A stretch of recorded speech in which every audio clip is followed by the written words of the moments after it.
life, have you ever wondered all these questions?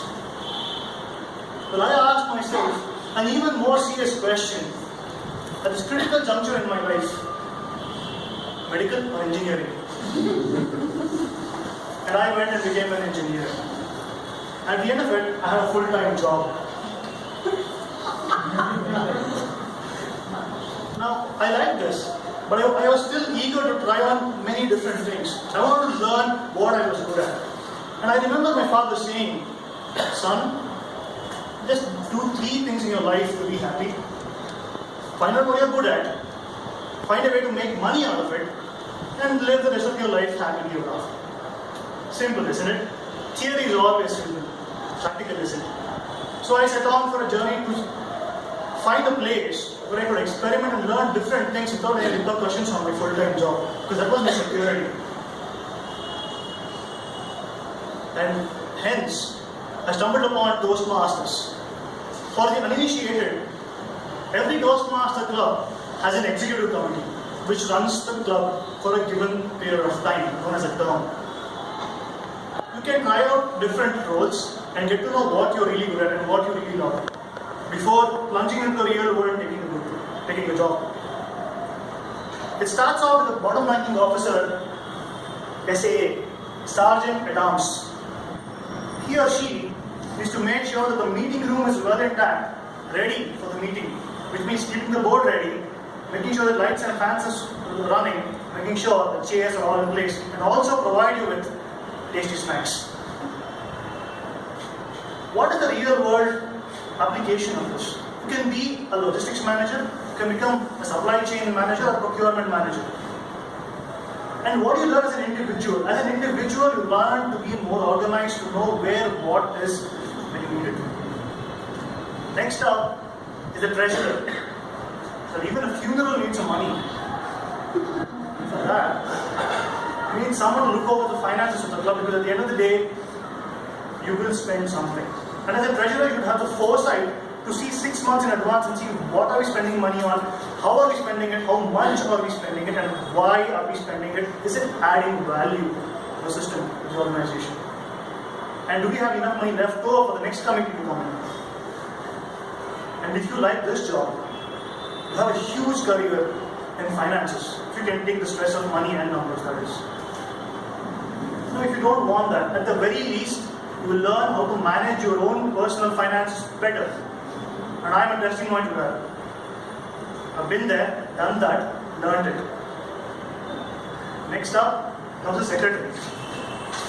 As a secretary, you are forced, or maybe that's your job, to make sure you condense 2.5 hours meeting into a 1-page document where all the relevant points are taken into consideration. And you learn to be diplomatic just like Shweta. In the real world, well, there are a lot of companies which offer personal secretary's job, and that's the whole point. And on a personal note, you learn how to be precise, concise, and make sure your content is condensed. To the point is the mantra for secretary. Now next up, we have the top 4 ranking officers.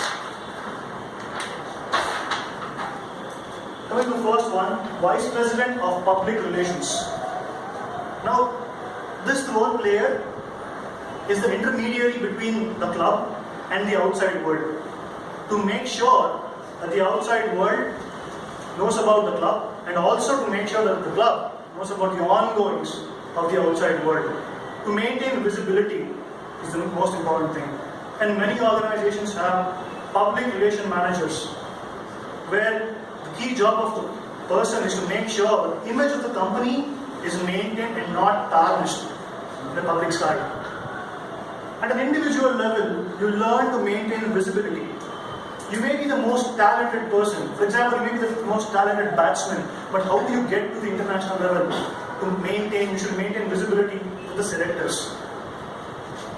Being good is good, but to be great, you should maintain visibility. And that's the whole point of Vice President of Public Relations. Next up is the Vice President of Membership, the main source of income to the club. Reason why? He or she is the one who converts the guests into members, which means incoming members mean incoming fee payments and term payments, and hence the treasurer is happy. Next up, the real world implications of BPM is there are many companies which give out memberships, and unless you make the guests feel at home, they may not take membership. So on a personal note, you learn how to strike a conversation with someone whom you barely know and make small talk. So if someone just places you in an alien planet, trust me, after completing this role, you'll be able to make contact with them. Next up is Vice President of Education. By far the most stressful role amongst all the offices, even more stressful than the President, because it's a weekly firefighting job. You may be happy at the end of this meeting saying that, yeah, we had a good meeting, but as the Vice President of Education, he or she will be worrying about, do I have the next 15 role players for the next week? And what comes out in the agenda and what comes out on this board hardly is ever the same. Which means there will be backouts, and you will have to fill in that to make sure the quality of the meetings is maintained, no matter what. And that's what all vice presidents do in all organizations. On a personal level, you learn to take risks. You learn to face austerity and just say, one more thing, I'll take care of it. Now all these people are individual contributors, and if they don't have a common goal, the net result will be a big zero. And that's where the top ranking officer of any club, or for that matter any organization, Mr. President comes in. He gives them a mission, a common goal towards which all of them work towards to ensure that greatness and excellence is achieved. Now what does he get out of it?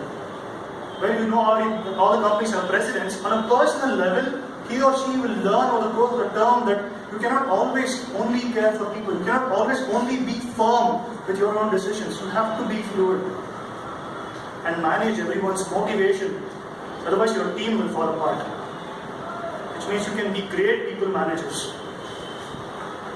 Well, I've been lucky to make sure I've at least taken some roles over here. So the next time a mail comes up asking you to take up a role, please take up a role. And I guarantee you that you will definitely learn something which you haven't learned before.